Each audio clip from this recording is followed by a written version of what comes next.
The days that followed Zechariah's apology were eerily quiet.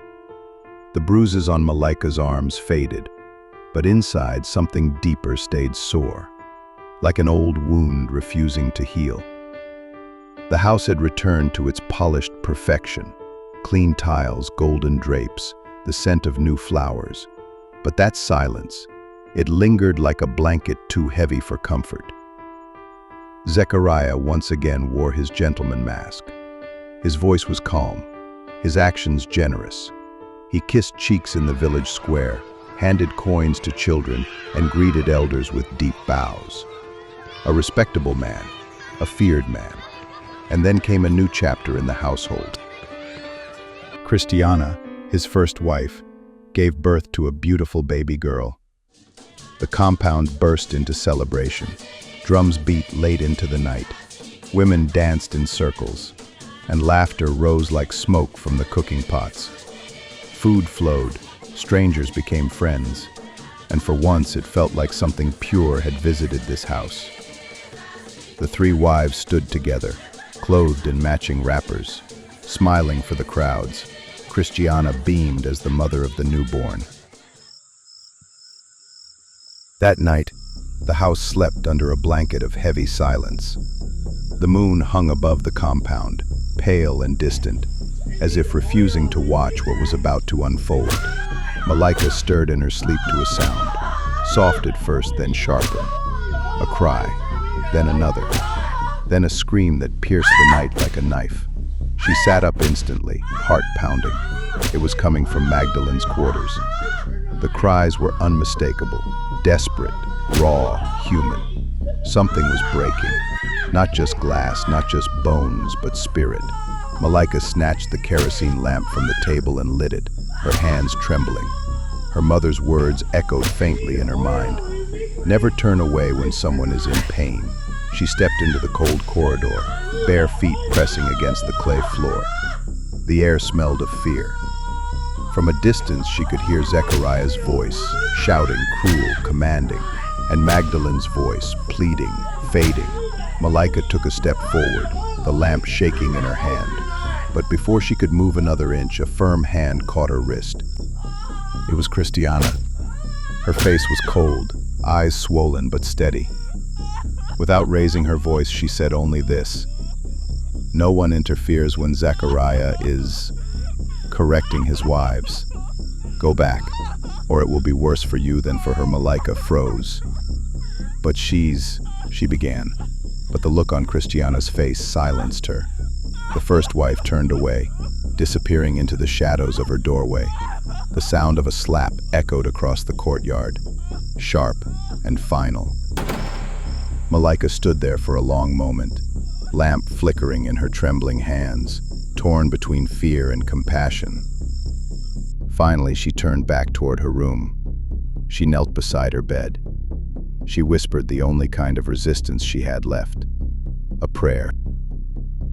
And as the screams outside slowly faded into sobs, then silence, Malaika wept quietly, her light still burning in the dark. As early as the chanting of a roster, Malaika paid a visit to Magdalene. The poor woman sat in bruises, and it was obvious Malaika was the last person she was expecting this early. No one ever came. No one ever cared. They spoke for a while, trying not to talk about what happened last night. Malaika had been in this pain before, and she knows what one needs in times like this is not interrogations but love. And that was what she wanted to give Magdalene. This was the beginning of something new. Shortly after this, Magdalene became her haven. In hushed tones behind closed doors, they shared whispered dreams and lingering fears. Magdalene admitted she was once terrified of Malaika's arrival, afraid she'd lose her standing. But now, she said, she couldn't imagine a better sister-wife. They laughed about silly things. They prayed together. They whispered about the future. But something stirred beneath the surface. One afternoon, as Malaika helped Rebecca slice yams, she raised a delicate question. Why does Mama Rebecca seem so cold to Magdalene? The older woman snorted. Her hands never stopped moving.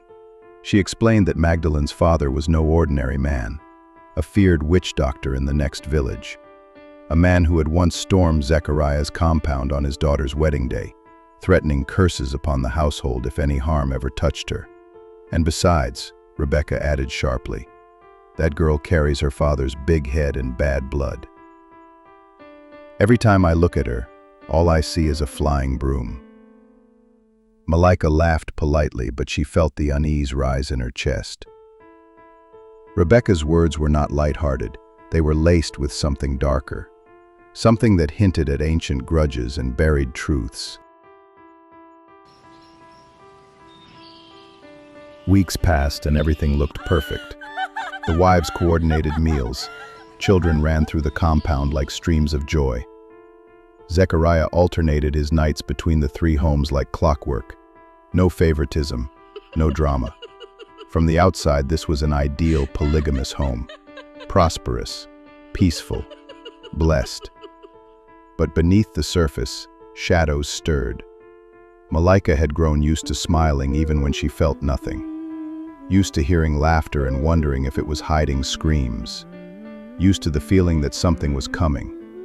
Something neither Magdalene, Christiana, nor even Rebecca could stop. 2 months later, the compound glowed with whispers and celebration. Malaika was pregnant. Zechariah could not contain his joy. He told everyone who cared to listen, and even those who didn't. He threw a feast that lasted well into the night. The air was filled with song, drums, and laughter. The women danced under the moonlight while Zechariah, chest puffed, paraded like a proud king whose legacy was now secured. He showered Malaika with gifts, new wrappers, jewelry, a gold bracelet, to protect the child, he said. He barely slept in his other wives' quarters anymore. Christiana and Magdalene smiled in public, but their eyes said what their mouths couldn't. Jealousy lived quietly in that house now, and Rebecca, the mother of the man, walked taller, proud that her son still had what it took to make the village talk. For Malaika, it was a strange kind of peace. Her heart was anxious, but also hopeful. She prayed that this pregnancy would be different, blessed. For once she believed she was not alone. That illusion did not last long. One afternoon, Zechariah returned home early. He knocked on the door, once, twice. A third time, no answer. His patience thinned. When the door finally creaked open, there was Malaika, her scarf slightly tilted, her eyes still wet. She apologized softly, saying she had been praying and needed to finish before answering the door. That single word, praying, froze him. The air thickened. His face twisted slowly, the smile gone, replaced by something darker. He asked her to repeat it. She did. And then the storm came. Zechariah struck her, again and again, his rage spilling like hot oil. He dragged her by the arm, shouting that there would be no prayers in his house, no God, no foolish rituals. He spat the words like venom. God is a business strategy, not a savior. That night, as Malaika lay on the floor clutching her stomach, she realized this child, the one meant to bring joy, had already become a reason for pain. And as the house fell silent again, the question rose quietly in her heart. How do you keep your faith alive in a place where prayer itself is forbidden?